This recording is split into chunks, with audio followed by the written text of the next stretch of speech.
Hey everyone, in this video I will show you how you can use widgets in Windows 11.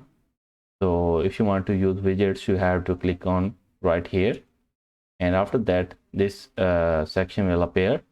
From here you can see weather widget and also some sports and esports. If you want to add a widget, you have to click on add widgets, and from here you can select any widget you want. Let's click on tips and to do and close, and you will see these widgets have been added right here, and below you will see the news section, the top stories, and you will see these options right here.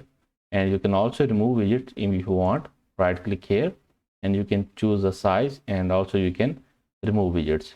So that's how you can use widgets in Windows 11. So thanks for watching. See you in the next video.